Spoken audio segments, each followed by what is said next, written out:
Stream, where I go live every single Tuesday at 11 a.m. Central Standard Time to talk all things claims, careers, coffee, and all kinds of other cool stuff. I'm your host, Josh Fisher, and this stream is brought to you by Crew Talent Group, the greatest claim adjuster recruiting group on the planet. If you're tuning in, jump in the chat. I'd love for you to say hello. And if you enjoy this content, do me a huge favor and like, comment, and subscribe. It helps me more than you could know. And if you're in claims or you want to be, connect with me on LinkedIn or send me your resume at www.crewtalentgroup.com. I'd love to hear from you. Now it's time for the show.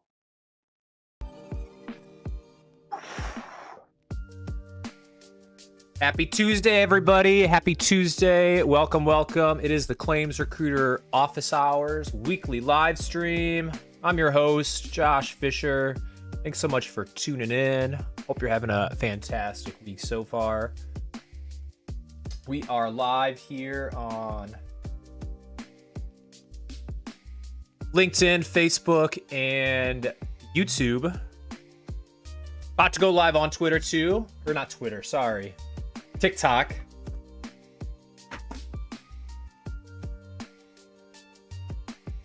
Say hello in the chat if you are hanging out here today. We'd love to hear from you. Put the mic on the mic.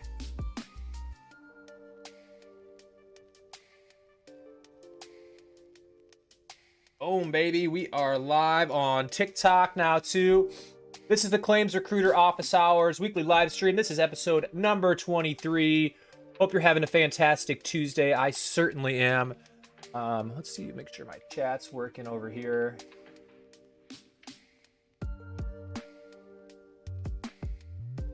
'23, there we go. Check. Put on the website right here in the chat. Computer.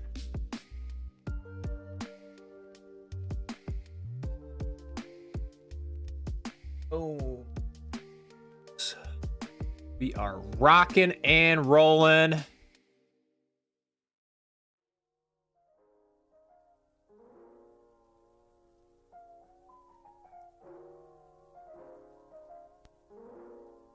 It's been a beautiful Tuesday here so far in Portland, Oregon. It's going to be a hot weekend here. 91 degrees on Saturday. It'll be pretty awesome. Pretty awesome day to go find some water somewhere.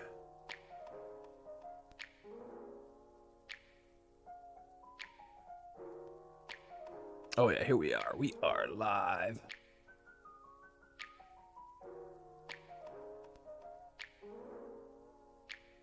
Okay.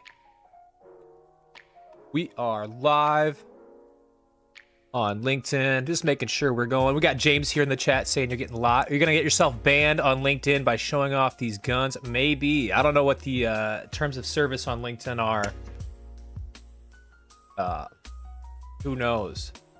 I'm feeling good. I'm in my athlete era right now. This is the hardest week right now of my life, probably. But in terms of my marathon training, this is peak week. We're going to do 47 miles when it's all said and done this week, with a long run of 20 on Saturday, with 6 miles at an 8-minute pace. So that's going to be difficult. So yeah, I'm feeling athletic, feeling good, feeling loose. Just got my little morning yoga stretching in, drinking my coffee, drinking my protein.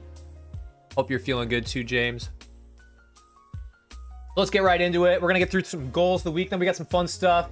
Put a little teaser out on social media today. We're talking all things ghosting today. Ghosting.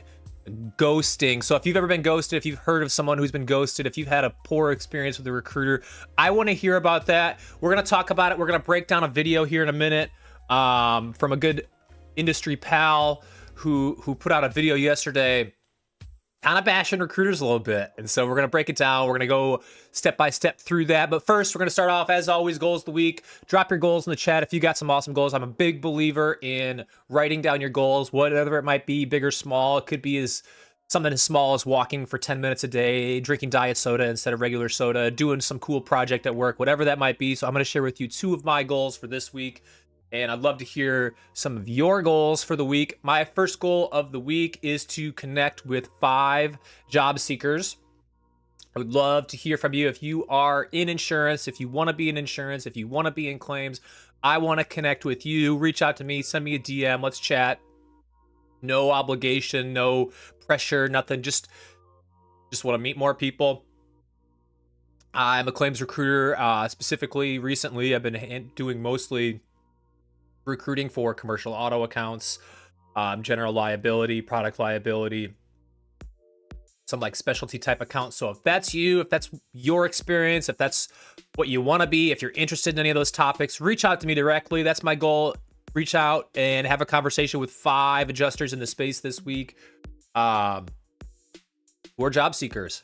My other goal is to run 46 miles this week. And my other personal goal, which is pretty exciting, is to spend an awesome Thursday with my wife, as it will be our 10-year wedding anniversary on June 11th. It's pretty exciting stuff. Pretty big accomplishment for me and the missus. So pretty excited. We are going to celebrate by going to Cold Stone Creamery, which was not the original one, but we'll be going to a Cold Stone. And that was the first date that we ever went on back 13 years ago when we were both much younger, better looking maybe, I don't know, in college. So that's pretty exciting. So those are my goals for the week. Love to hear your goals for the week. We're going to keep moving though, because we got some really cool stuff today. Let's see. Hear you winning. Love to hear people out there, listeners of the show, anybody who's out there listening, tuning in to hear you, what's exciting in your life. If you got a new job, if you got some interviews, love to shout you out live on the show.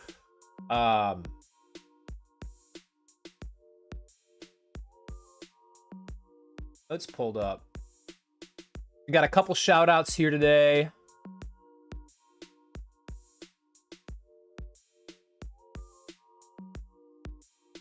Couple shout outs. But yeah, if you have anything exciting happening in your life, if you're tuning in, if you've gotten some good advice or whatever you've seen on this show, want to shout it out, let me know. Please send me a DM or say it right here live. Would love to hear about you winning. Okay, I got my show notes. Shout out to Taylor starting her job yesterday, new job. Awesome stuff. Super happy for you. Well deserved. Shout out to Taylor. We got a congrats on the 10 years from Curtis and a congrats on the 10 years from James. Thank you both. Shout out to me and my wife too. But yeah, no, shout out to Taylor starting a new job. Shout out to anybody going to Fort Lauderdale for the Rise Leadership Summit this week. Should be awesome. I am so far away from that. I really want to go. I have major FOMO. I'm trying to make the next one. It is so difficult for me to take a week off of work. I know it's not taking off of work. Obviously, there'd be incredible conversations, a great time. It would be work related. But man, it's just tough for me to be away from my desk for a whole week. Rise, please come to the West Coast. This is my shout out to Rise. Please come to the West Coast. I will make it happen if you guys come to the West Coast. I really want to make it to Fort Lauderdale. Hopefully next year I'll be able to make it. But yeah, shout out to Taylor starting your new job, and anybody else out there want to hear from you, hear you winning, and let's keep it moving. Market Pulse.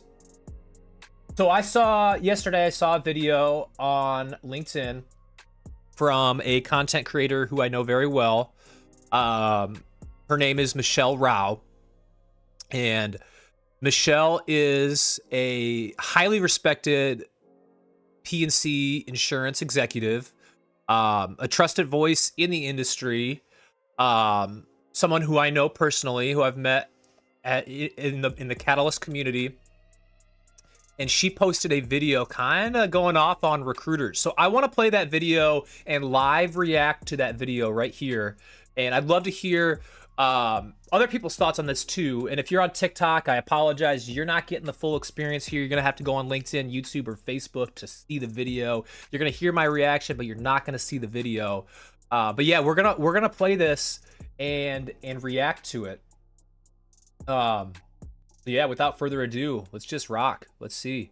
So here is the original video from Michelle. Here we go. Rant for a few minutes. Oh, start it over. Sorry. Here we go. A rant for a few minutes. When did all decency and professionalism get bled out of recruiting? I'm gonna pause it. Okay. I'm gonna let it keep going here for a second, but I'm gonna pause it here and say, Crew Talent Group, it hasn't all gotten bled out, right? There's still some good ones out here, and you can find them at crewtalentgroup.com or claimsrecruiter.com. Anyways, okay, let's keep going. When did all decency and professionalism get bled out of recruiting? Seriously, when did we decide that ghosting candidates was acceptable business behavior? Applying for a job isn't a 5-minute exercise anymore. Candidates spend time researching companies, they tailor resumes, they write cover letters, they fill out online applications that somehow manage to ask for everything already on the resume they just uploaded. Okay, so I'm going to pause it right there and address a couple things that Michelle's talking about. So first thing I want to address is this overall sentiment that like recruiters suck.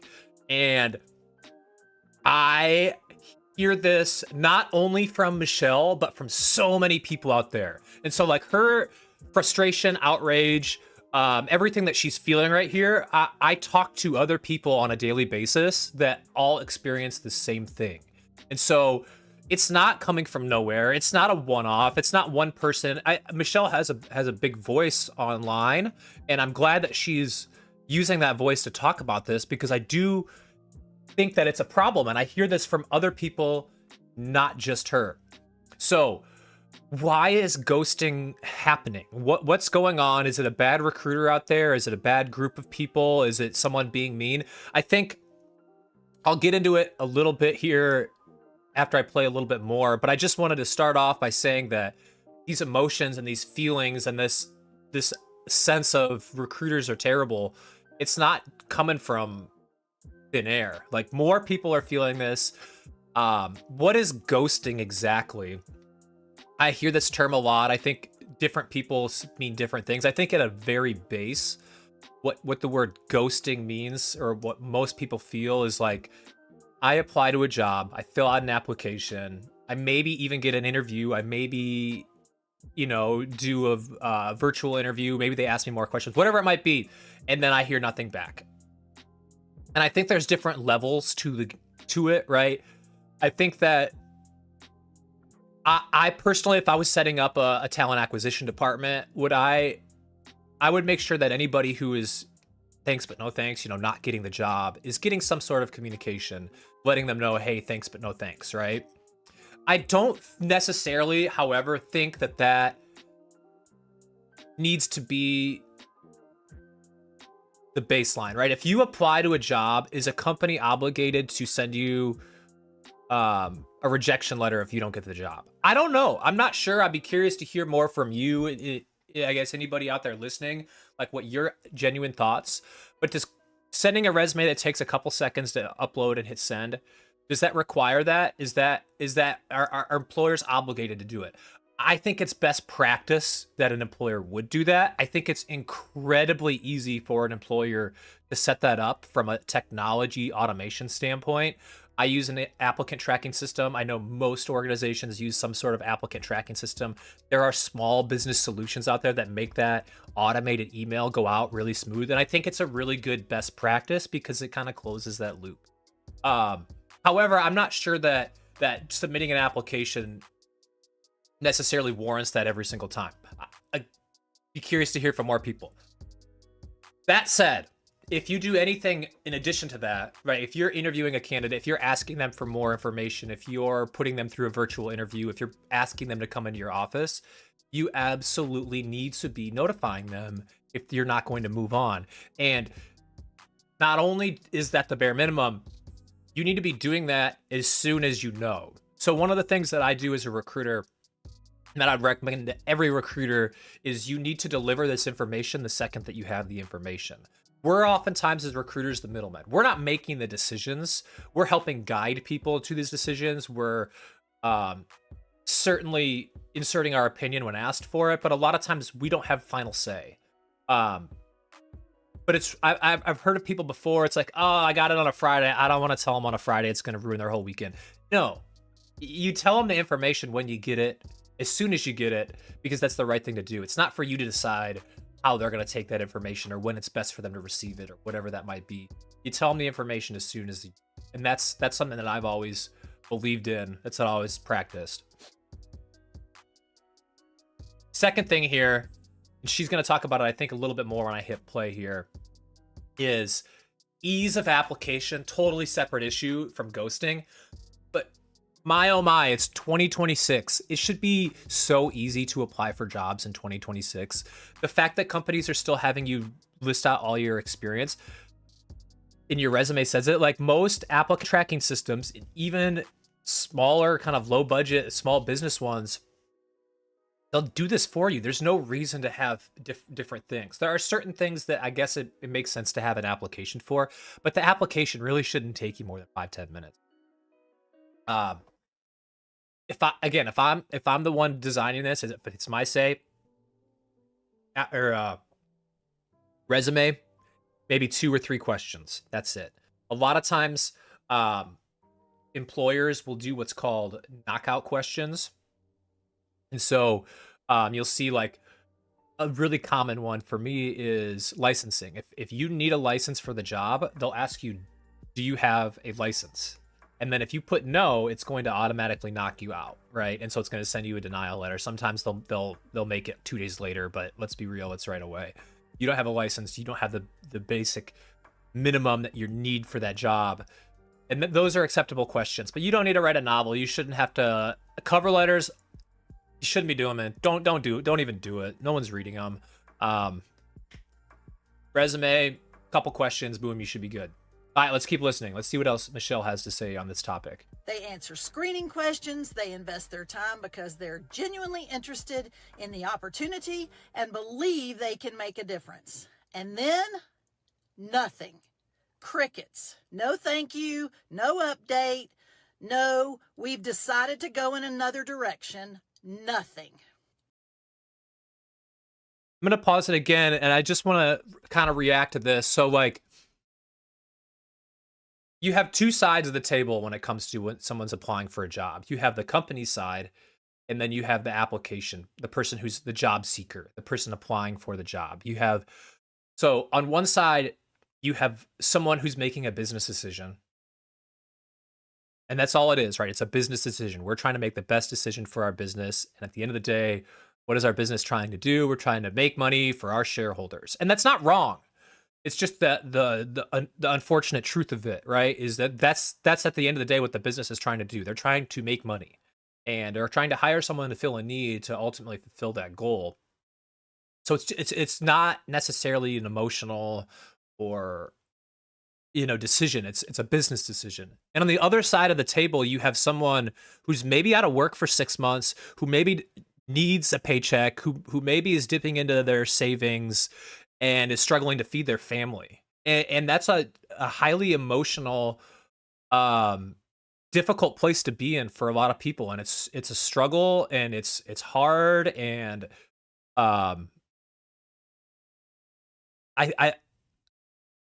I think that companies sometimes forget that that's what's happening on the other side. And it's like, oh, this is a business. It's not personal. Well, it is personal. It may not be to you, but it is the person sitting on the other side of the table. And for you to not recognize that or understand that is a total misstep for your business.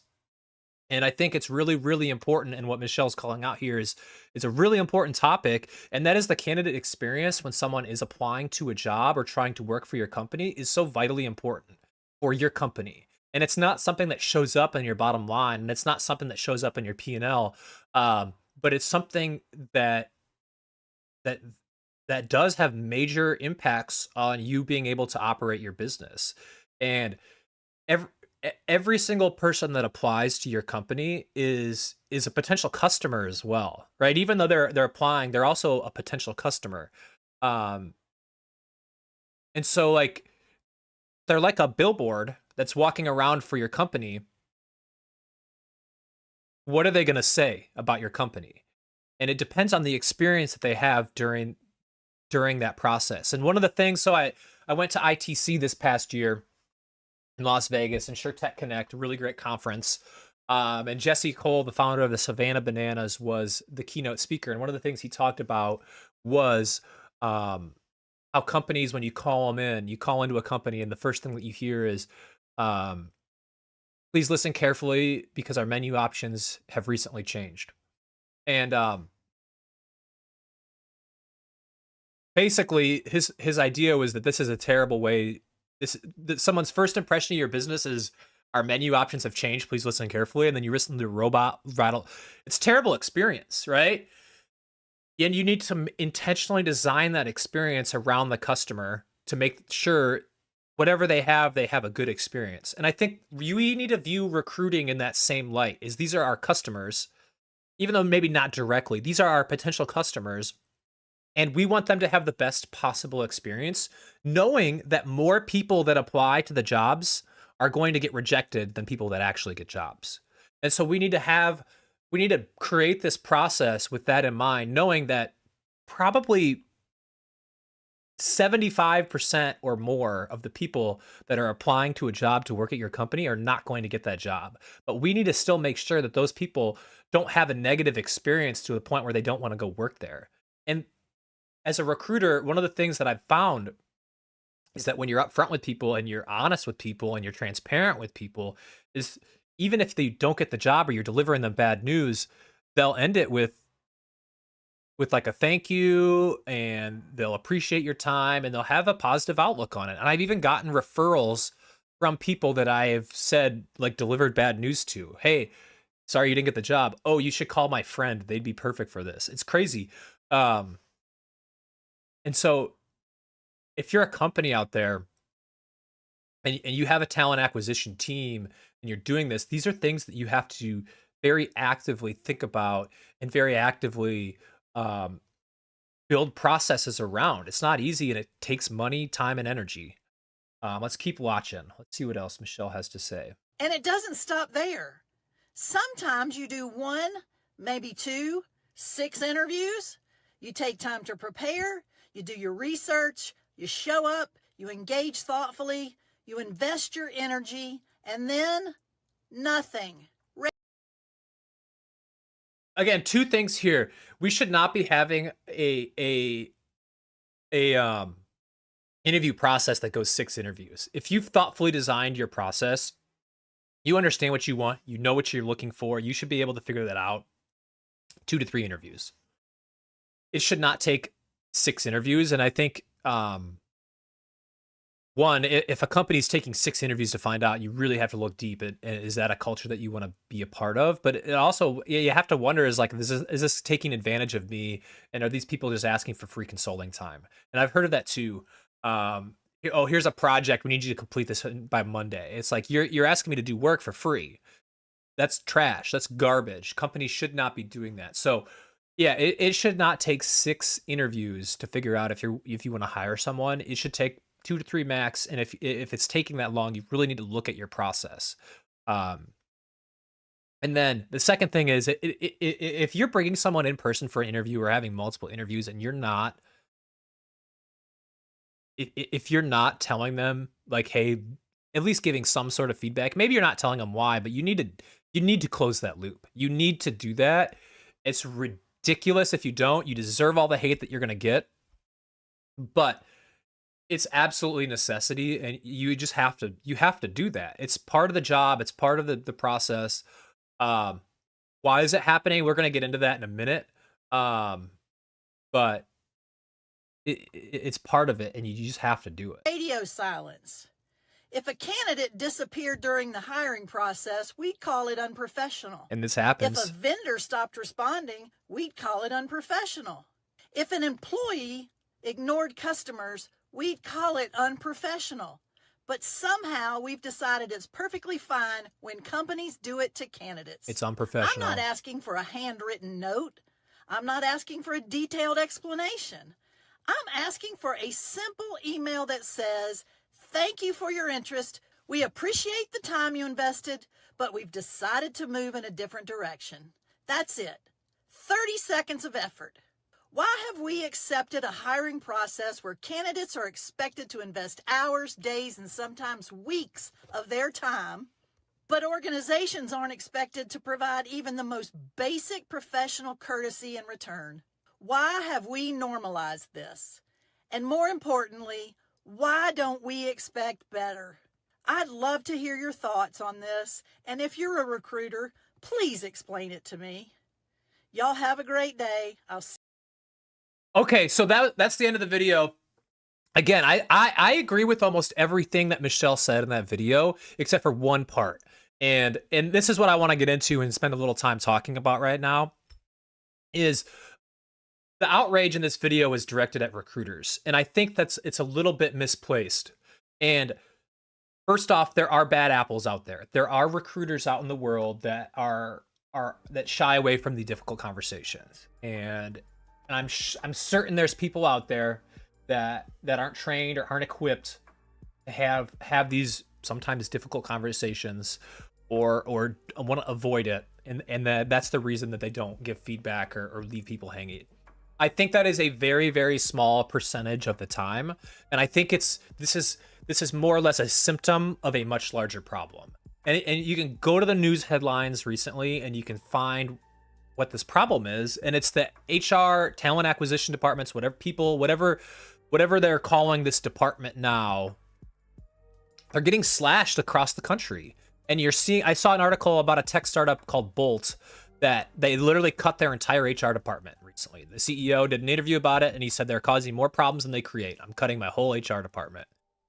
You see, Uber recently cut 25% of their HR department.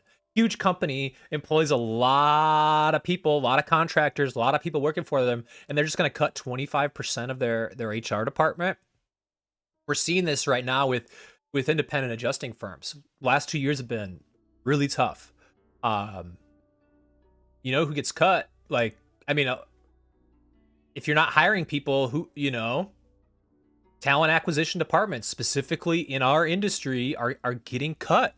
And all of a sudden you have a recruiter that's used to having 15 recs, which is a lot, and now they're having 30 recs, and they've got hundreds of candidates all over the place, and their company's response to this is like, oh, we don't have enough recruiters, we'll just spend Indeed dollars, and we'll put a bunch of money in Indeed ads, and we'll get hundreds and hundreds of applications. There's someone on the other end of that that's going through that, and they don't want to be dealing with this, and their plates are really full, but it's not them. It's a symptom of the industry. They don't wake up, recruiters don't wake up one day and think, wow, I want to have, 60 voicemails in my mailbox when I start work. And I've been in this situation before. I mean, I worked with a large independent adjusting firm. We had, I shouldn't say numbers online, but huge rosters, and there's 4 of us. And hurricane hits, I would show up to work and I would have 120 voicemails in my inbox. And I've got 75 open spots that I got to fill by tomorrow. And, I got 150 emails and 75 voicemails. How am I ever going to get to that? It's not that I didn't want to reach out to those people, and we did. Honestly, at the end of the day, like, a lot of times we would go back in and we would text people. That's how we would do it. But we would do our best to talk to every single person that we possibly could, not ghost people. But you can only do so much. You can only work so many hours in the day. And I think that recruiters are feeling this. Other thing is, the recruiters are a lot of times the middlemen.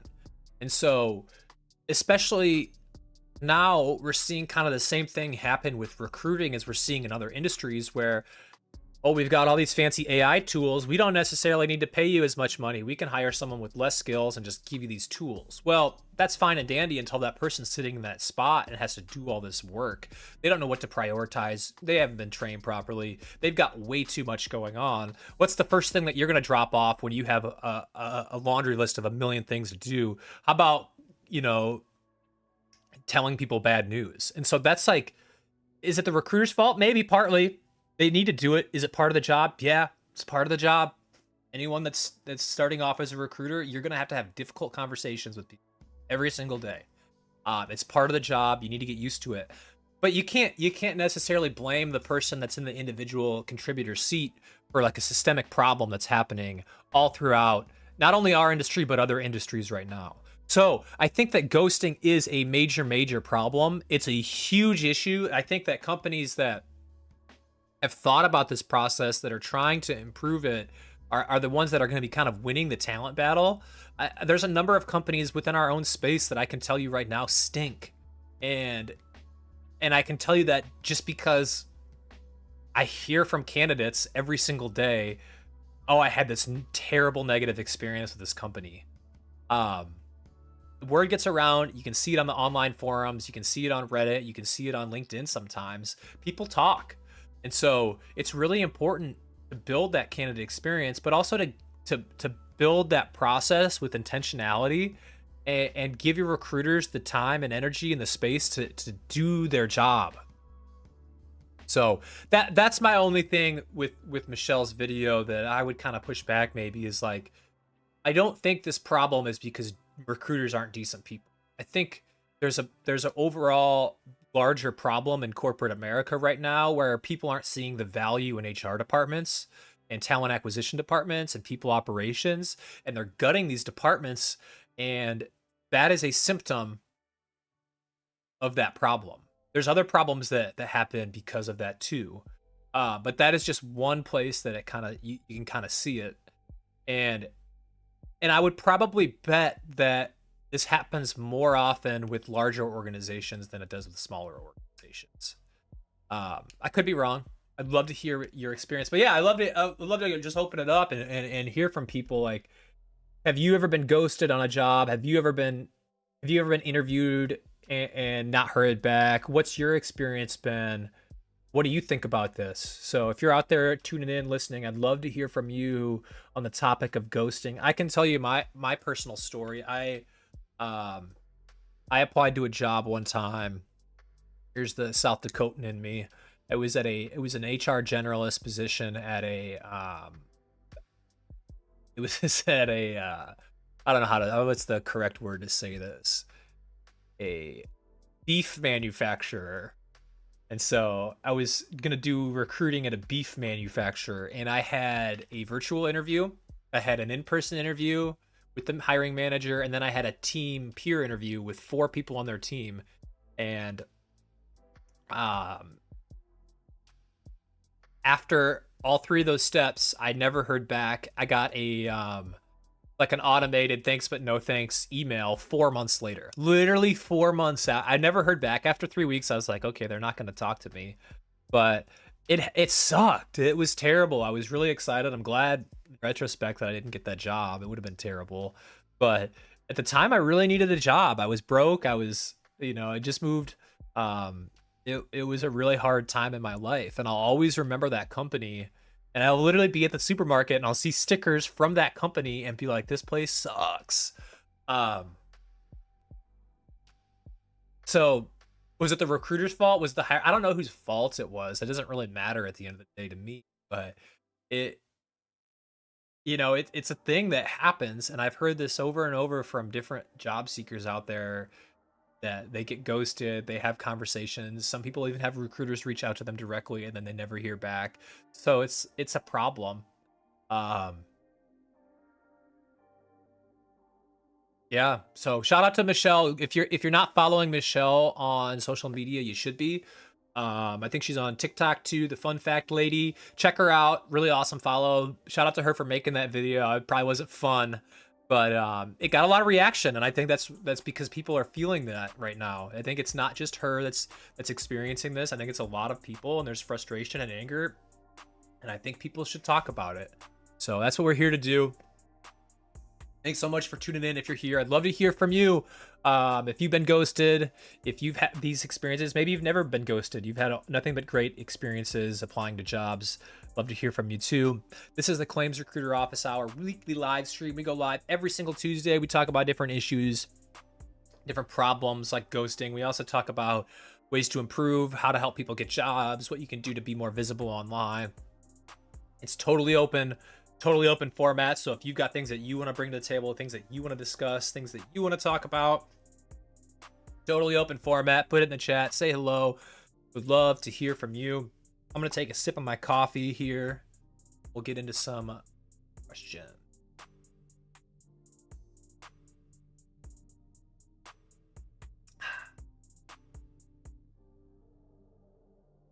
Beautiful day.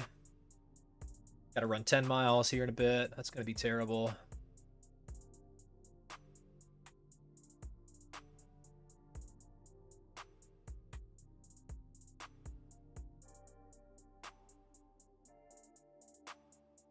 Thanks so much for tuning in. If you're just joining, this is the Claims Recruiter Office Hours weekly live stream. We go live every single Tuesday.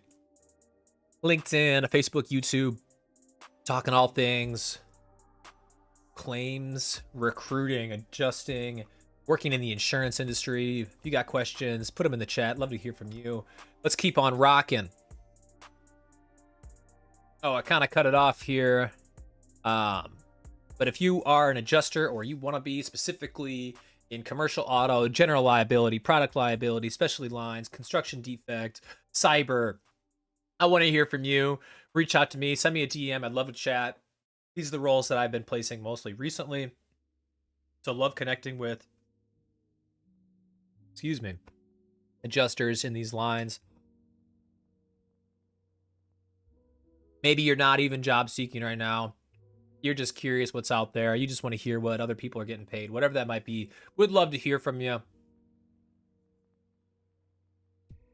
Okay, so now we're going to get into the questions portion of the show. Basically, totally open format. If you have things that you want to discuss, if you want to bring to the table new things about insurance, claims adjusting that you've never heard of, maybe this is totally brand new to you and you need me to break something down, put it in the chat. We are here for you. Otherwise, I go through my DMs throughout the week and help answer questions. The whole idea here is if you've got a question or someone else has a question, there's a chance that someone else in the world has that same question. And so we're just trying to help people get jobs, help people improve. Our goal is to help 100 people get a job in the insurance industry by the year 2026. We're calling it the road to 100. I got my little ticker down there at the bottom. We're up to 21 of 100, hoping to get to 100 by the end of the year. It's going to be a tall task. I think we can do it. We'll find out. But that's the whole idea here, is just to help someone 1%. If we can help you get 1% better, that's a win in my book. So here we go. How honest should I be about salary with a recruiter? Would love to hear some other opinions on this. If you've got an opinion, if you've got a strategy that's worked for you, would love to hear. I get to sit on the sidelines or be a part of salary negotiations on an almost daily basis. And so I feel like I have a pretty solid understanding of what works and what doesn't work for salary negotiations. I'm on TikTok. I'm on the different social medias, so I see what different people are saying for this. Here's what I'll say. It's probably not the same advice you're going to hear on TikTok. It's probably not the same advice you're going to hear from everyone. But in terms of negotiating a salary, you need to be upfront about your negotiation with the salary, right? And I think early is better. The earlier that you can start negotiating, the better.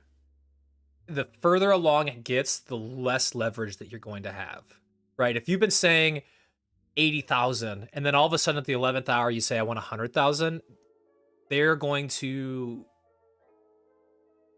it's not going to happen. And so there's different people in the process and different ways that you can kind of go. But I would say, like, when you're talking to a recruiter and you're trying to kind of gauge where it's at, I would first ask them. I would try and get the recruiter to give you what the range for the position is. And if a company has done their homework, if they're smart, best practices, they're going to have a range. And a lot of times the positions that I'm working with, I have a range. In fact, when I work with a company, I require a range. It's typically a little bit open-ended, but sometimes it's not. But yeah, I have, okay, here's what the range is, and I'm happy to tell you that. I want you to know what the range is. Why? Because if you're outside of that range, it's a waste of my time and a waste of your time to continue.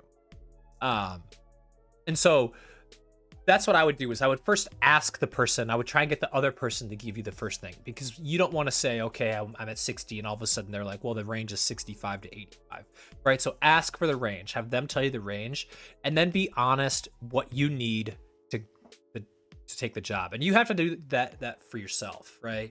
But if you're trying to kind of wiggle or see where things are at, You can give them a range.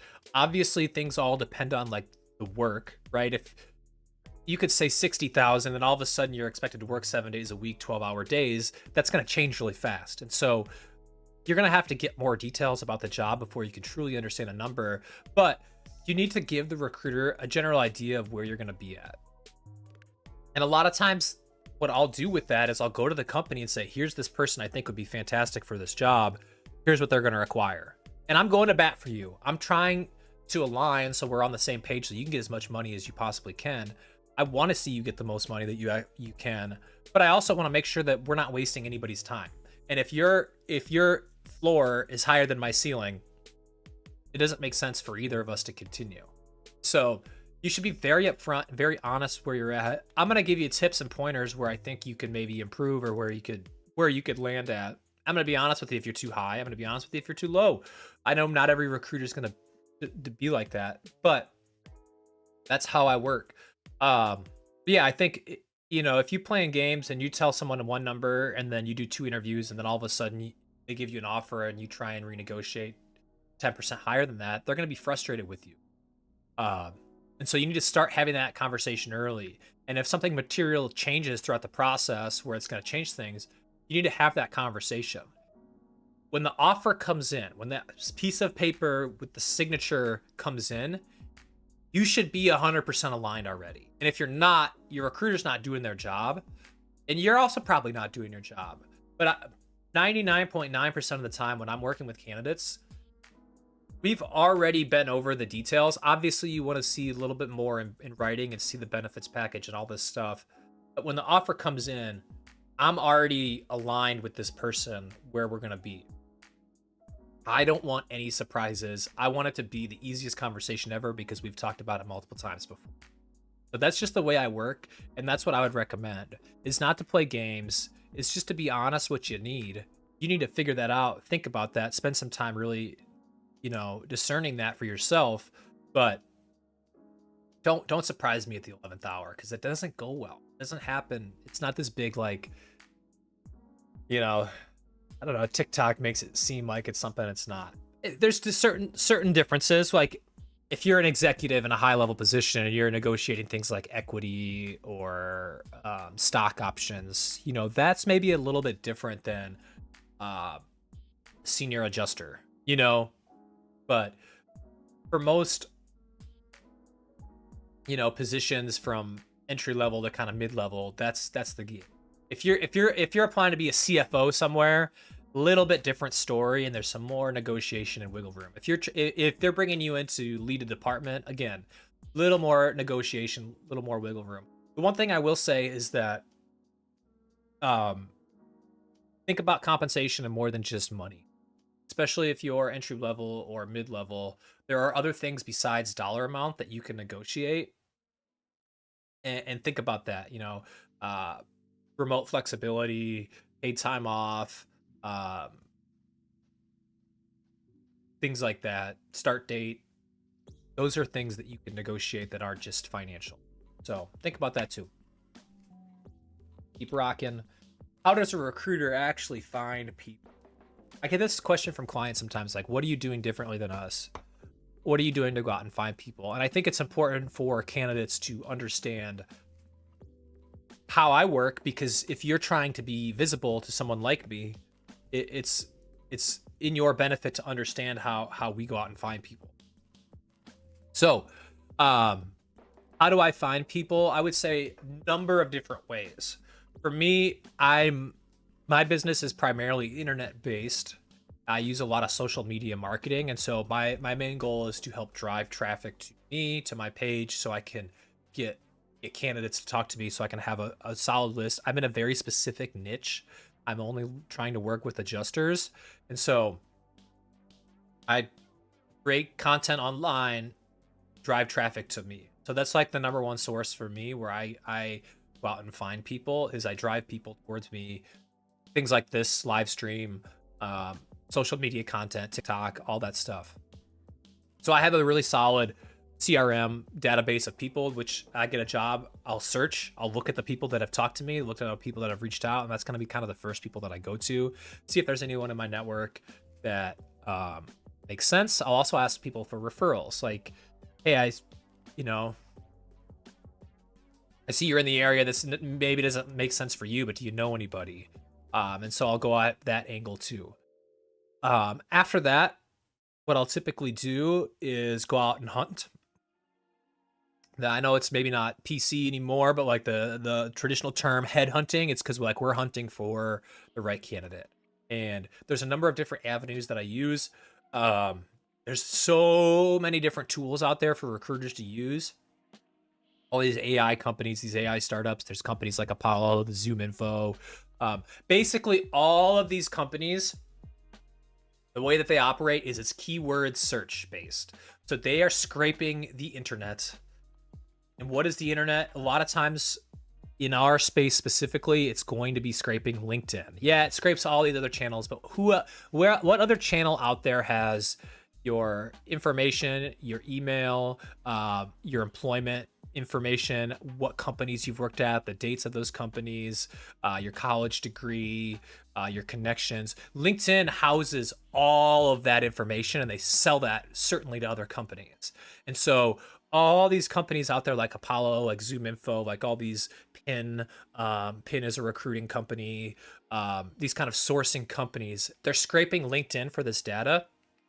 They might be using AI in here, but at the end of the day, they're searching keywords from your LinkedIn profile. And so my biggest advice to a job seeker out there is you need to optimize your LinkedIn profile to make it so you're visible and we can go out and find you. And it's very basic things like adding in your past employers, the employment dates, and some responsibilities. And within those responsibilities, you're going to be putting in keywords that we're likely searching.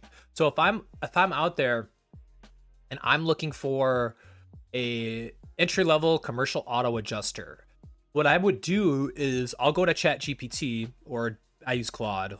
Claude's so much better. But I'll go to Claude and I'll say, hey, create me a search in LinkedIn.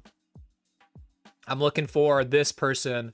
Let's talk about companies that I could recruit from. And I'll get a list of like 60 companies. And it'll be Geico, Allstate, NetGen. I could just Bristol West, First Chicago Insurance, whatever company is hiring the people that I'm looking for. I'm looking through all those companies. I'm looking for specific job titles. I might be looking for specific keywords like auto physical damage, APD, damage adjuster, physical damage. I'll put in all these keywords and then I'll start sourcing for people that way. And again, all that is pulling from your LinkedIn profile. And that's just one example. I use SalesNav primarily. I don't use any of these AI. I have a part of my CRM. I have a really fancy like AI sourcing tool. It's just searching from LinkedIn. So for me, why would I not just use LinkedIn's product? I understand they've got some AI stuff, but all the AI is really doing is searching for keyword. It's not doing anything crazy. So that's where a lot of us go and find people. I'll also use forums. Like I'll go into the Facebook forums. I'll go into Reddit. I'll sometimes find people. You'll have crazy stories from recruiters of where they find people going, oh, I've seen some wild ones like Hinge, whatever. I don't do that stuff. You won't find me on Hinge. But I do source a lot from LinkedIn.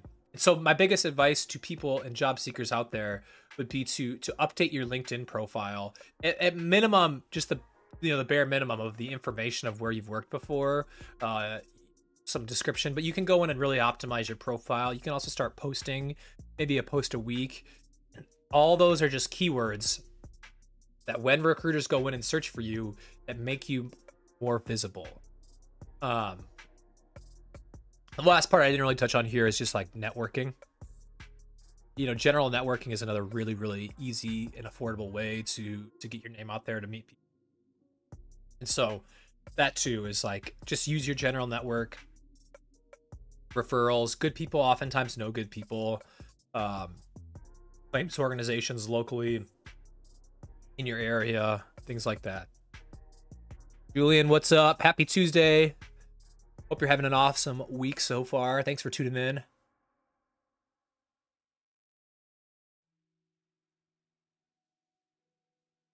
But yeah, that's how I find people. LinkedIn is an awesome, awesome, awesome tool. And it's so underutilized by job seekers or people out there. It's completely free. It takes maybe 15 minutes to optimize your profile, and it's only going to help you. It's not going to hurt you. There's not a whole lot you can do. I mean, there is some things you can do to probably hurt your chances. I've seen a couple things, but don't post political stuff. That's the main one. It's not a political spot, although it can be. I mean, I guess I've passed on people because of their LinkedIn posts. You say crazy stuff on LinkedIn, it's hard for me to be able to like want to put you in front of a hiring man, even if I agree with you. You know, so keep it a professional platform. I like to troll sometimes, troll a little bit on Facebook. Okay.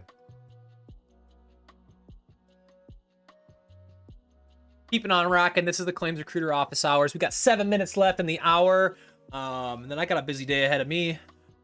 Busy day, busy week, busy life. That's how it goes. But yeah, this is the Claims Recruiter office hours. Every single Tuesday, we go live for an hour and we open up the office, talk about whatever you want to talk about.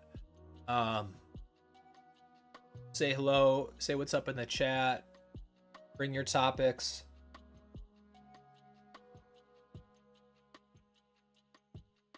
What is the biggest resume mistake right now?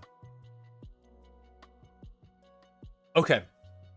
So I got a quick resume tip and just resume mistakes. I could probably spend, and I probably should one of these days, just spend an entire episode on resume stuff. I think resumes people attribute as like such a big thing, job seeking, and I think it's becoming less and less and less important. Again, I'm going to die on this hill. Conversations are better than applications. You need to go out and network with people. You need to go out and talk to people. You need to meet people. It doesn't even need to be in person. You can do it online. You can do it on the internet. Like, conversations are so much more valuable than an application now for a number of reasons. That being said, it is important to have a resume. It's a kind of basic thing that we all have.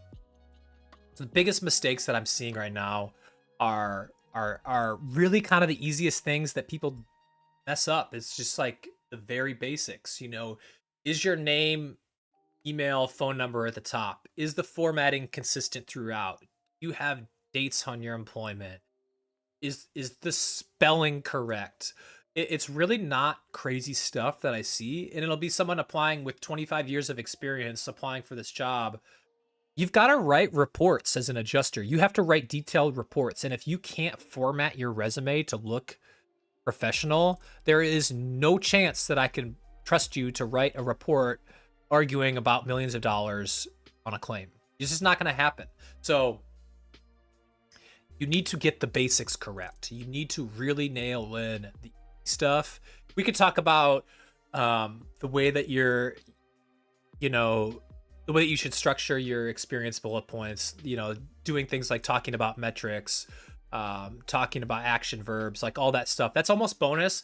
But the biggest mistakes I'm seeing left and right is just like standard formatting stuff, putting your name in weird spots or having your contact information at the bottom, being hard to follow, being way too long, things like that. That's the most important thing. If you need a resume template for free, $0, all you got to do is head over to the website, crewtalentgroup.com, click on join the Crew Talent Network, send me your resume. You don't have one, just put something in there, whatever. I don't care. I will instantly send you a free resume template specific to the claims industry that you can use on your next job application. It's going to have some examples in there. It's going to have a framework of each section, how it should look, and it's going to go through it. I also have a video on my YouTube channel breaking it down totally. So feel free to check that out. Totally free resume template. Here's a quick little AI tip you can use. Highly recommend doing this. Take your resume and plug it into Claude. Take the job description that you're applying for, put it into Claude, and put a prompt in like this. Say, I want you to act as a super recruiter. Your job is to filter candidates for this position. I want you to analyze this resume, the skills and qualifications of the person applying for this job, and give your honest feedback as if you would move this person forward. See what it says. Or have it critique your resume as a recruiter. But basically, no one's doing this, right? I'm not gonna like actually put your resume and have Claude decide if I'm gonna move forward or not with you. But I think from a job seeker standpoint, it's a good prompt to do to get you some really honest feedback on your resume.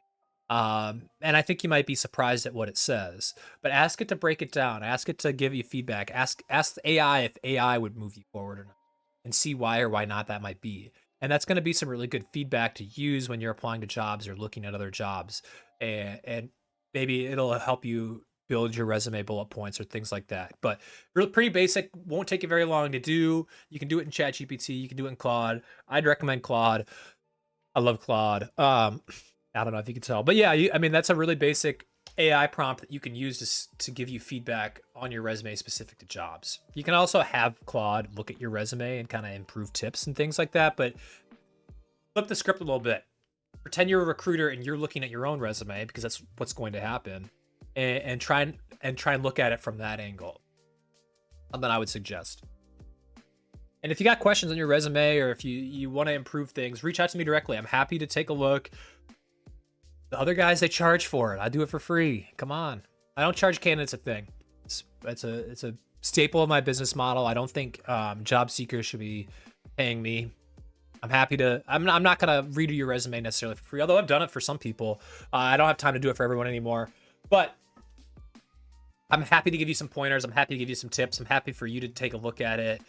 You update it, send it back to me after you're done updating it. I'll give you some even more tips. I've done it. Even this morning, I was sending someone resume tips. So reach out to me directly.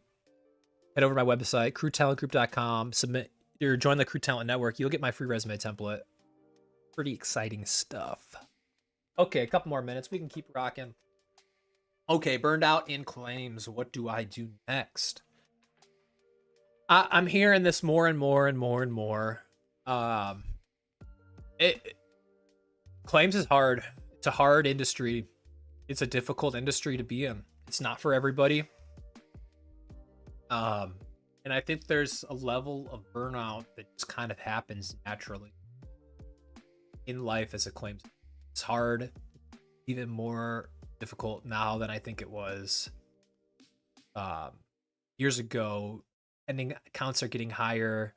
It may be a little bit easier to handle claims, but the empathy and the customer service that it takes to do this job can be draining at times.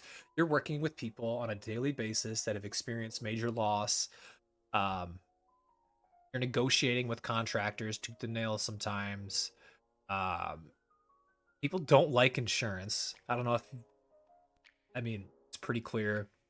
And so burnout's a big thing. And so I think it's important to take care of yourself in those moments. It's important to try and align yourself with companies that recognize, take steps to address this kind of before it happens. But at the same time, I think there's careers outside of claims that you can start to look at that are interesting. And I think there's a number of different roles within insurance that you can go into. And we could talk about a couple here. Is like underwriting is one. Account management is another one. Working for the broker side, analyzing risk. I think risk management is totally slept on in claims adjusters, but it's kind of a natural progression that if you're handling these claims, if you're working on an account that handles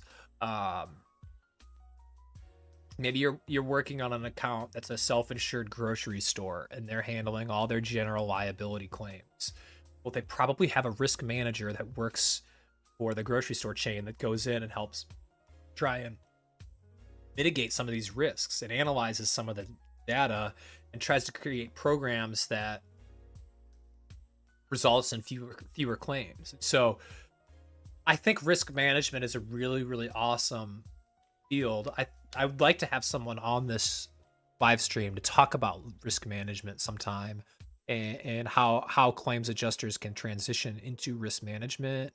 But I think it's a really awesome kind of natural step that then has a little bit less of the burnout than the claims in. I think you have to be kind of intentional about making that type of move, but I think it's a really cool place to go. And I think one place that you can start to look at that is if you're a claims adjuster, go get your ARM, your Associates in Risk Management from the institutes. I'm not sure exactly how long it takes to do that. I don't think, I think it takes a few months. Maybe it's a couple classes, online classes that you can do part time. It'll cost a little bit of money. If you work for a company, a lot of times they'll pay for it. But it's a good little intro into risk management and some of the methodology and information around that. So that's just one place that you could go. I mean, there's a number of different career paths that you could take, but something to look into. You're a claims adjuster getting burned out. Gotta do a puzzle here. Keep my live active on TikTok. There we go. Okay, so getting to the end of the show. You're still with us. I appreciate you joining. Appreciate you tuning in, sticking with us for the full hour. First time here, really appreciate you joining. This is the Claims Recruiter Office Hours. My name is Josh. I'm here every single Tuesday for 1 hour. Need to reach me, you can find me on any social media, LinkedIn, Facebook, YouTube, TikTok, Strava, Zanga, MySpace, Xbox Live, Discord, Reddit. What else we on? Garmin. I don't know. Don't message me on Garmin. But yeah, thanks so much for tuning in. Thanks so much for joining. Real quick update. We're at Road to 100. The reason we do this live stream, our goal is to help 100 people get jobs in the insurance industry in the year 2026. We are up to 21 people. Shout out Taylor starting her job on yesterday. It's the latest and greatest on the Road to 100. If we've helped you in any way in your job search, I want to hear from you. This is not people that I've placed in jobs, although that would be really cool. This is just people that have reached out. Listeners of the show, people who have enjoyed my content, who've said, hey, thanks so much for the tips. I got my job last week. I finally got that job. So if that's you, I want to hear from you. I'd love to get this number closer to 100 by the end of the year. We'll try and get there, but that's our update. 21 out of 100. Thanks so much for tuning in, y'all. We'll see you next Tuesday. Have a fantastic, amazing, wonderful week.